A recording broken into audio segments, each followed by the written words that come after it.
কাল্লু নমো নমঃ। আমার হাতে দে।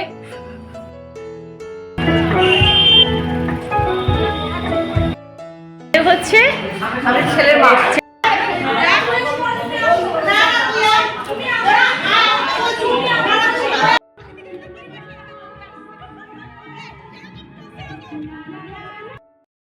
চলো, এই যে একটু পাকা পেঁপে কেটে নিয়েছি, উপরে না একটু বিট নুন ছড়িয়ে দিয়েছি।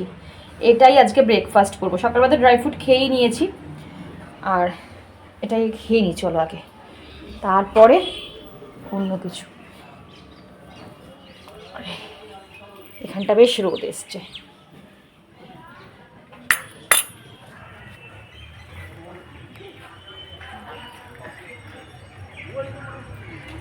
তো বন্ধুরা মোটামুটি খেয়েছি, আর এই একটা পিস আমি খেতে পাচ্ছি না জানো তো। মানে আমার না, আমি সব ফল খেতে পারি না।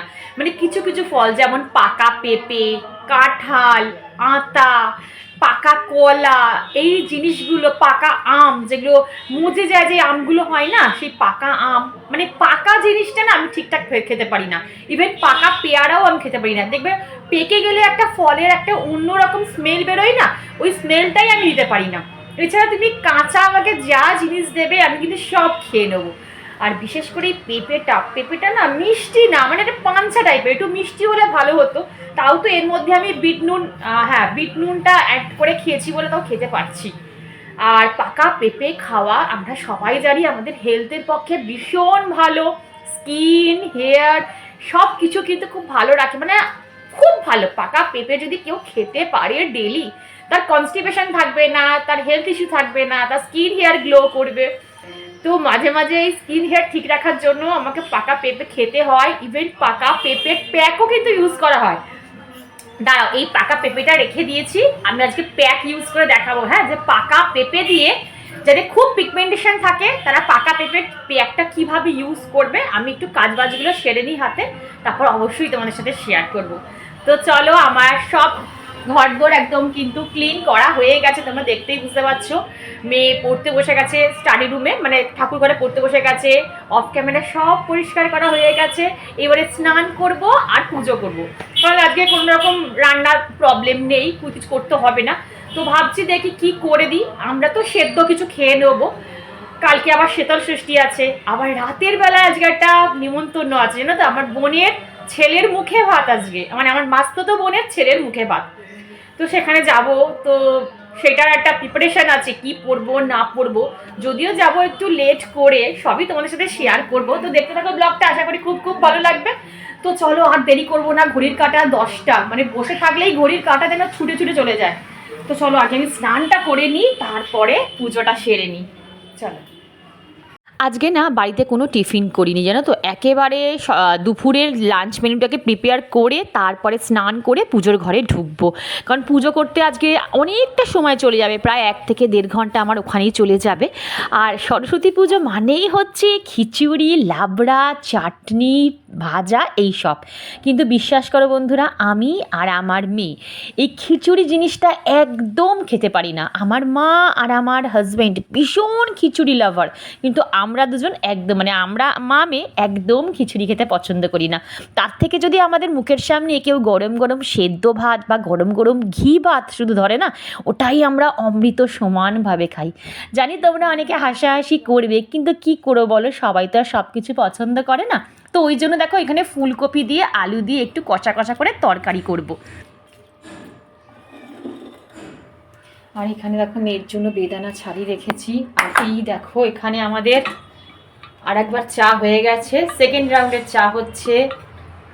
আর এখানে ভাতটা রেডি আছে, ধোয়াও আছে চা, একটু পরে গরম গরম ভাত বসিয়ে দেবো।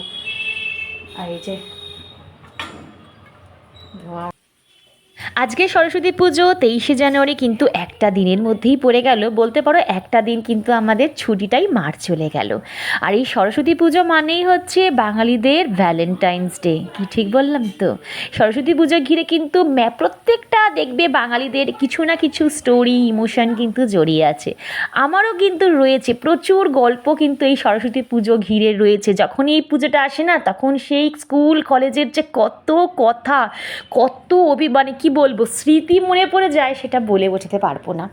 যাই হোক, ওখানে তো রান্না তো আজ তেমন নেই, শুধু ওই আমসত্ত্বর চাটনি, মানে টমেটো আমসত্ত্ব খেজুর দিয়ে চাটনি আর ফুলকপি আলুর তরকারি, এই হবে আর রান্না। তো আর এদিকে আমার স্নান টান কমপ্লিট করে একদম চলে এসেছি কিন্তু পুজো ঘরে। আর এখানে দেখো আমি একটু তেল আর হলুদ, মানে কাঁচা হলুদ একটু বেটে নিচ্ছি, কারণ আমরা সবাই জানি যে সরস্বতী পুজো মানেই হচ্ছে তেল হলুদ মেখে তারপর স্নান করতে যাওয়া। তো মেয়ে স্নানে যাবে, ওই জন্য ওকে একটু তেল হলুদ বেটে একটু রেডি করে দিচ্ছি।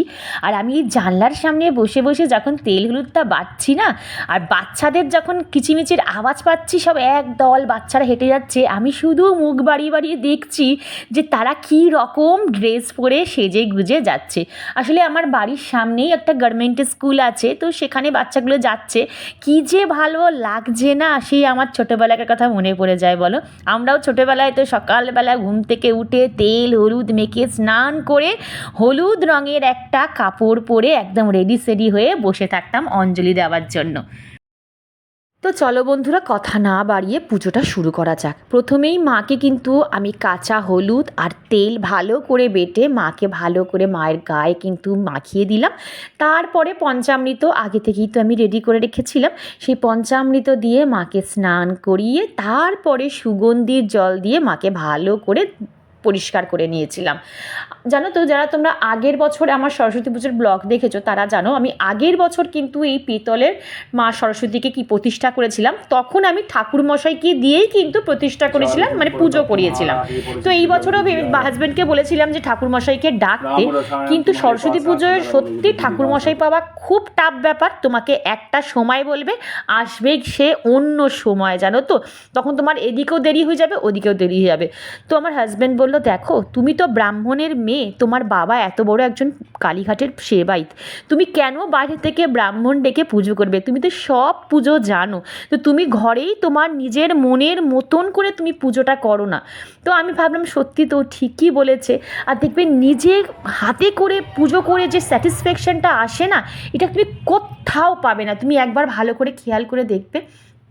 তো যাই হোক, কথা বলতে বলতে কিন্তু দেখো আমার মা সরস্বতীকে খুব সুন্দরভাবেই সাজানো হয়ে গেছে, একদম নিজের মন থেকে সাজিয়েছি।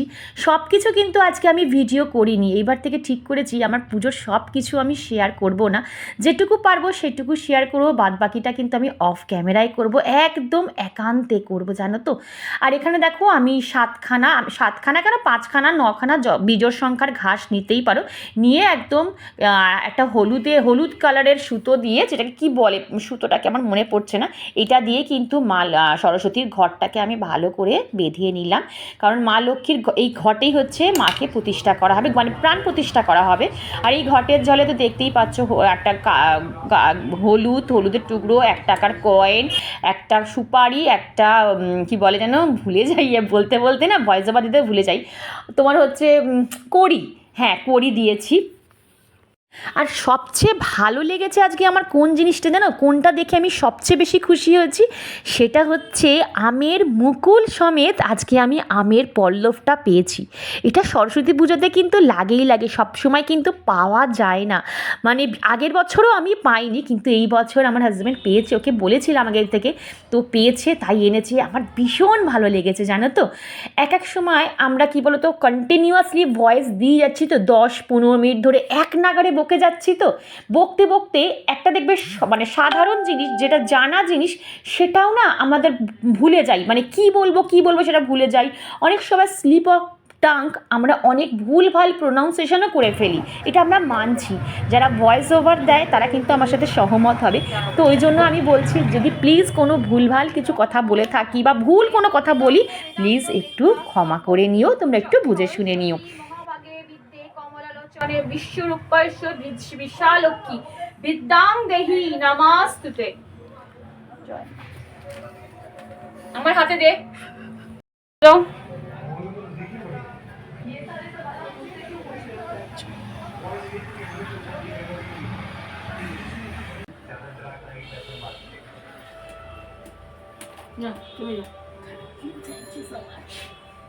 চলো বন্ধুরা, একদম ছোট্ট করে আমি যেটুকু পেরেছি আমি সেইটুকু অ্যারেঞ্জ করার চেষ্টা করেছি। আর এই তো মা সরস্বতী কেমন লাগছে অবশ্যই কমেন্ট করে। আজকে পুরো মা হলুদে হলুদ, হলুদ যাওয়াটা কি ভালো লাগছে দেখো মায়ের পায়ে, তাই না মা? এই ঘুমিয়ে ঘুমিয়ে টিভি দেখছি, আর আগে বাইটার জায়গা ছিল, রোজ এরকম করবে। তো চলো, আমার পুজো কমপ্লিট হয়ে গেছে, চুলটা না একদম ভিজে গেছে। তো আর খাওয়া দাওয়া করে নিই। আর বললাম তো একদম আজকে নিরামিষ হয়েছে, ফুলকপির তরকারি আর হচ্ছে আমসত্ত্ব, টমেটো, কিশমিশ, কাজু দিয়ে চাটনি। এই হচ্ছে ব্যাপার। খাবে কি চুপ করো তো কথা, ঠাকুর খাক, তারপরে 5 মিনিট পর আমি করেছি রান্না। চলো, কি হলো? কষাকষাই তো হয়েছে। গুড ইভিনিং বন্ধুরা, এখন ঘড়িতে বাজে 6টা।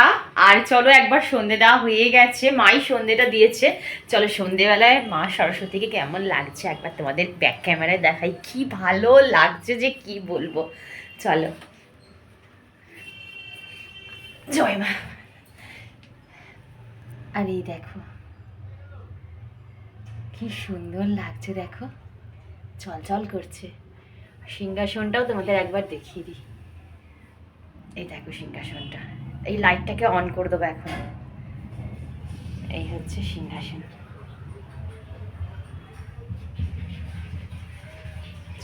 সরস্বতী পুজোর পরের দিন আমাদের গোটা ষষ্ঠী থাকে, সে সময় আমাদের সবকিছু গোটা খেতে হয়, সরি। তো ভাত দেখো আমরা সন্ধেবেলায় করে নিই, অনেকে রাতেও করে, বাট আমরা যেহেতু একটু বেরোবো তো ওই জন্য সন্ধেবেলায় ভাত হয়ে গেছে। তো এই ভাতটা এখন জল ঢালবো না, ঘুরে ঠুরে এসে রাতের বেলায় জল ঢালবো। আর এর মধ্যে গোটা যা সবজি আছে সেগুলো কিন্তু সেদ্ধ দেওয়া হয়ে গেছে, এরকমই থাকবে। কাল সকাল দুপুরবেলা যখন আমরা খেতে বসবো তখন এই সেদ্ধগুলোকে মেখে তারপরে এই জল দেওয়া ভাত খেতে হবে। মানে অ্যাকচুয়ালি হচ্ছে কালকে ঠান্ডা খেতে হয় সেদিন, মানে সেই সময় মানে সেদিনকার কালকে কোনো রকম গরম জিনিস আমরা খেতে পারি না, এটা আমার শ্বশুরবাড়ির নিয়ম। তো ওই জন্য আগের দিনই ভাত করে রাখা হয়েছে। যেমন অনেক সময় কালকে অনেকে শীষ পালন করে, সব রকম গোটা গোটা সবজি দিয়ে শীষ পালনটা করে, কিন্তু আজকে না আমি করতে পারবো না, আমার সময় নেই। তো ওই জন্য সব গোটা সেদ্ধ এর মধ্যে দিয়ে তারপরে রাখা হয়েছে, বুঝলে? এই হচ্ছে ব্যাপার। তো চলো এবার আমরা রেডি হব, তারপর তো তোমাদের সব কিছু শেয়ার করবোই।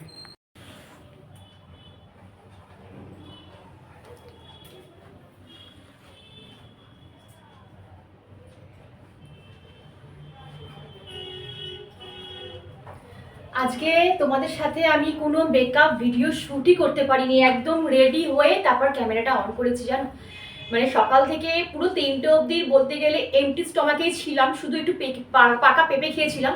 তারপর না খালি পেটে বোধহয় কিছু খেয়ে না আমার এত অ্যাসিড ফর্ম করেছে, এত গ্যাস হয়েছে যে দুপুরের পর থেকে তো আমি উঠতেই পারছিলাম না কোনো রকম।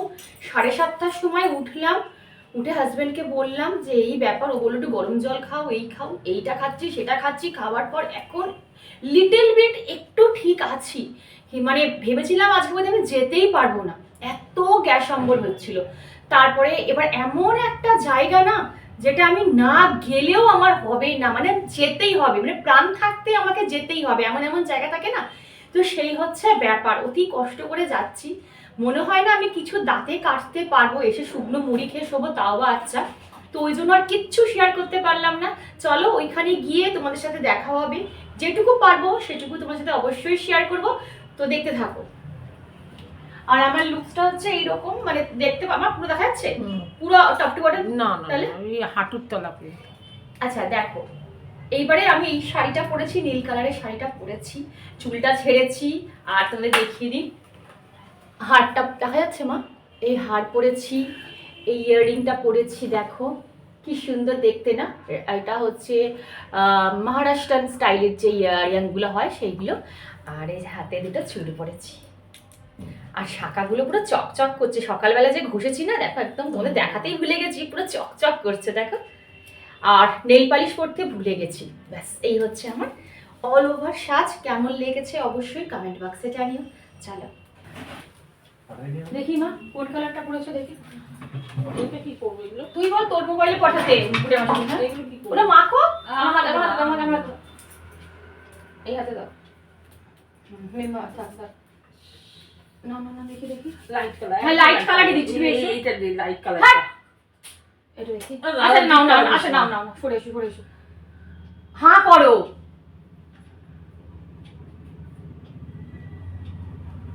আরে হালকা কালার দিয়েছো তুমি দেখো। সেদিকে করছিলে সেদিকে ঠোঁট ঠিক আছে আল্লাহ না। কাকে আমি সাজাবো দেখি সরে এসো। দুল করছো হার করনি হার করো না চাল থাকবে তো গায়ে চাল। এই যে মেয়ে আর কন্যা বাবা চলো চলো চলো চলো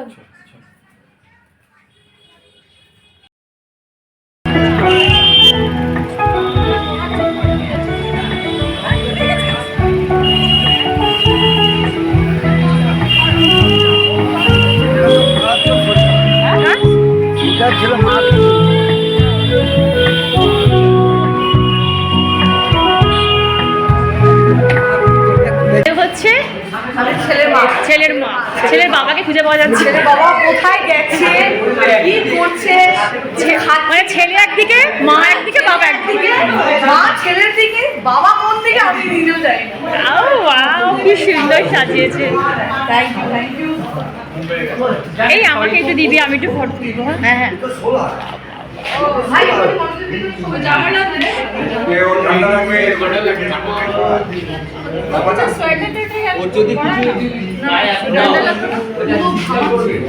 আমি যাচ্ছি হ্যাঁ ঠিক আছে ঠিক আছে কতগুলো বাচ্চা দেখো দুটো বুঝে টুইন্স মনে হচ্ছে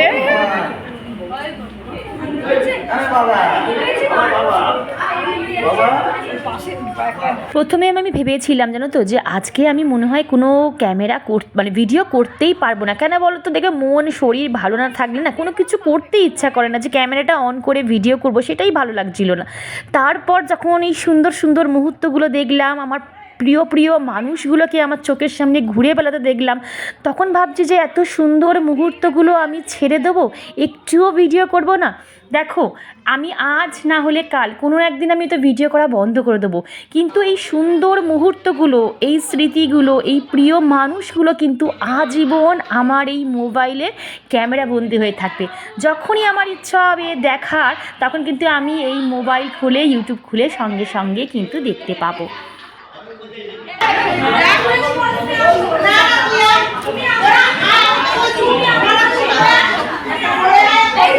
একটু সামনে দেখুন আপনারা দেখছো আমার ক্যামেরা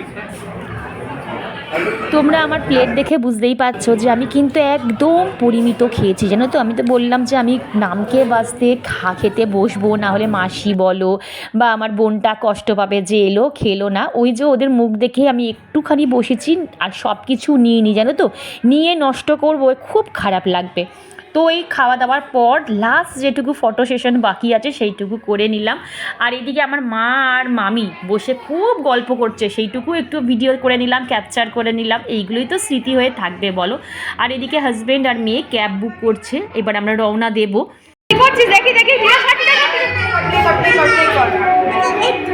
মাকে আমিও বলেছিলাম আসতে বাবা আরে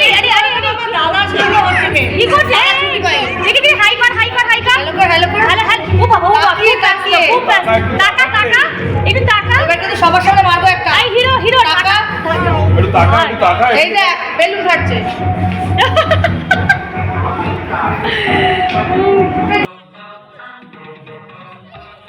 আর এই দেখো এখানে যাবার আগে কি নাচ আমাদের 3 বোনের জানো তো প্রথম যে বোনটাকে দেখালাম সেটা তুমি চেনো আর কুর্তি পরে যে বোনটা নাচছিল ওটা আমার ছোটো মাসির ছোটো মেয়ে সবচেয়ে আমাদের বোনেদের মধ্যে সবচেয়ে ছোট হচ্ছে ওই তো একটু আনন্দ ফুর্তি নাচি আর যে মানে কীভাবে যে ওই 1 ঘন্টা হু করে বেরিয়ে গেল মানে বলেও বোঝাতে পারবো না জানি না এরকম দিন আবার কবে আসবে এই ছোট্টখাট্ট অনুষ্ঠানে কিন্তু দেখবে পরিবারের প্রত্যেকটা একটা মানুষ আমরা একত্রিত হই, কত কথা আমাদের জমে থাকে, কত কথা আমরা একে অপরের সাথে শেয়ার করি। তো চলো নাচ গান সব কমপ্লিট। ফটো তুলছে, দেখে দেখে দেখে দেখে ফটো তুলেছে, হ্যাঁ সুন্দর ফটো তুলেছে। হ্যাঁ মামি ভাবো এই ছেলে, হ্যাঁ এ কি হবে আর 2 বছর পর? 2 বছর 1 বছর পরে এই মাম্পার তুমি দেখ আবার দেখাচ্ছে, দেখো সরো এই ফটোগ্রাফার ফটো তুলছে, দেখ বাবা দেখি দেখি কোথায় তুলছে দেখি, ওরা ছবিটা দেখো তো আগে। উলি বাবারে কি সুন্দর ছবি তুলেছে রে। আর এখানে দেখো একটু পরিচয় করে দিই তোমাদের সাথে, ইনি হচ্ছেন ওয়ান অ্যান্ড অনলি আমার একমাত্র মামা। পাশে রয়েছে বড় মাসি আর এই পাশে রয়েছে আমার মা। শুধু ছোট মাসিই নেই, ছোট মাসি একটু দূরে থাকে বলে তো একা একা মাসি আসতে পারলো না, ছোট মাসি থাকলে ফ্রেমটা পুরো কমপ্লিট হতো। বন্ধুরা এখন ঘড়ি একটু দাঁড়াও না, একটু আস্তে কথা বলো না, একটু আমি ভিডিওটা শেষ করি। তো চলো বন্ধুরা ভিডিওটা আমি এখানেই এন্ড করছি, কারণ আমাদের আসতে অনেক লেট হয়ে গেছে, না পাচ্ছি একটা উবের, না পাচ্ছি একটা অটো, সব ক্যাব ওখান থেকে ক্যান্সেল করে দিচ্ছে জানো। তো যাই হোক কোনোরকমভাবে অটো চেঞ্জ করে করে এসেছি, 11টা বেজে গেছে। ভিডিওটা আমি এখানেই এন্ড করছি, নাহলে ভিডিওটা এন্ড করতে তো ভুলে যাবো। তো ভিডিওর কোনো অংশ ভালো লাগলে চ্যানেলটা সাবস্ক্রাইব করে পাশে দেখো, লাইক করো, শেয়ার করো, কমেন্ট করতে একদম ভুলে না। দেখা হচ্ছে নেক্সট ব্লগে। Tata, love you all.